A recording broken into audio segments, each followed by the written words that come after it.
Hey everybody, I'm John Swantek. Welcome to the latest edition of Match Play on PGA TOUR.com.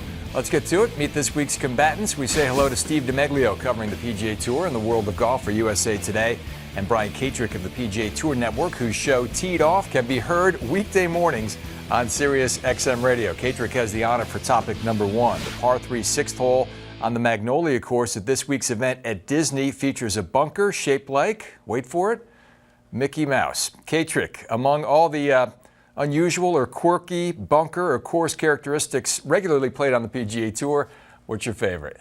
I think Steve and I are both classic guys. We both like the old school architecture. But when you talk classic and old school, you don't always talk quirky. But there's a nice little mix of that out west when you talk Riviera. I got to go with the par 3 sixth. There's a bunker in the middle of the green. It's a donut-shaped green. We see some of the most interesting shots of the year on that hole. Guys playing bunker shots away from the hole because there's a lot of slope in that green also. You can play bunker shots away from the hole that actually feed down to it.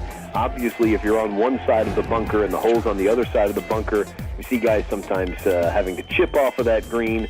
We've actually seen that hole aced a couple of times in the last couple of years as well. So a bunker in the middle of the green at a classic course like Riviera, that's eye-opening. It doesn't matter what it's shaped like. That is a pretty cool hole, Steve. It's not the only one at Riviera, in fact. Well, I'm going to go 500 yards to the left. I'm going with the 10th at Riviera. Some of the players told me it's the best par 4 they've ever played. Jack Nicklaus said it's one of the best short par 4s in championship golf that he ever played. You can drive the green. You can lay up with a 3-wood or a hybrid. You can even hit 5-iron off the tee. It's a very thin green, and it's well guarded with 4 very deep bunkers and pure high rough. And as Rocco Media once told me, if you miss your target to the right off the tee, you're dead.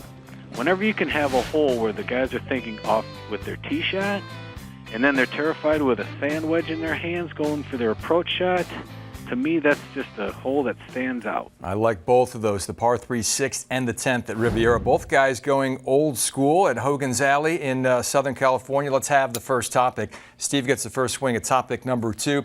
Final official event of the year this week at Disney. Which player on the outside of the top 125 on the money list, Steve, who is not otherwise exempt for next year, do you think has the best chance to move inside the number? I'm going to go with Billy Horschel. He was in the final group at the McGladrey, and unfortunately threw up at 75. He hit a shank for his third shot on the par 5 fifth. That just sort of ruined his day. Right now he stands at 137th. He would need about an 11th place or better to get into a number I think that would get him to 125. He's got a lot of talent. He's a young kid, so I don't think it'll haunt him as much as it might haunt others. What happened on Sunday when he fired up at 75 and went from T2 to T20. And I just think he's hungry and he's on form, so I'll go with Billy Horschel. 4 top 20 finishes in his last 5 starts for Horschel. Katrek, who you got? I'm going with a guy that's won there twice, and he's only just barely not exempt for next year. I'm going with Stephen Ames.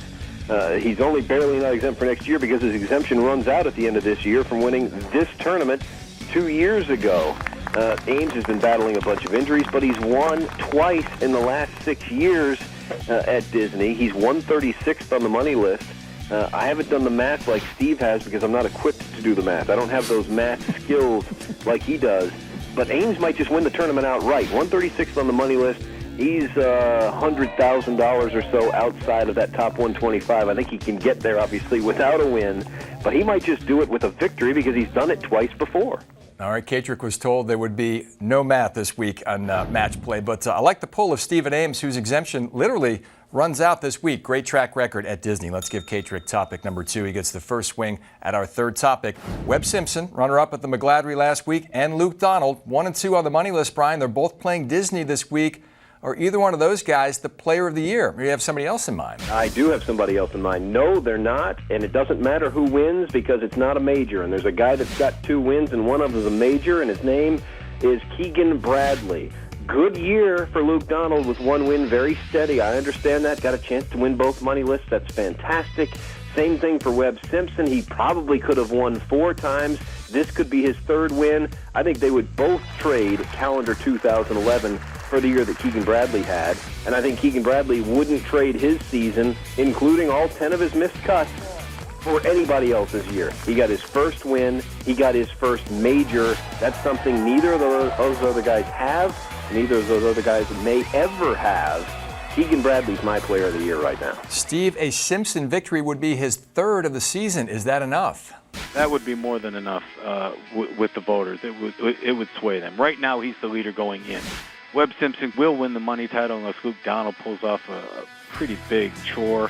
He'd have 3 wins if he wins this week. If not, he has 2. He's also lost in 2 playoffs. He would have either the first or second best adjusted scoring average. Luke Donald would have the other. I think it still comes down to what happens this week. I think Webb Simpson will do enough this week to earn Player of the Year honors. Well, Keegan Bradley certainly had the biggest victory of the season, as Brian pointed out. But as Steve points out, a lot riding on this week. So much emphasis with Simpson and Donald in the field. Let's have that third topic, and that gives Katrek a one-up victory over Steve DiMeglio in this week's edition of Match Play. Thank you, gentlemen. It was well played.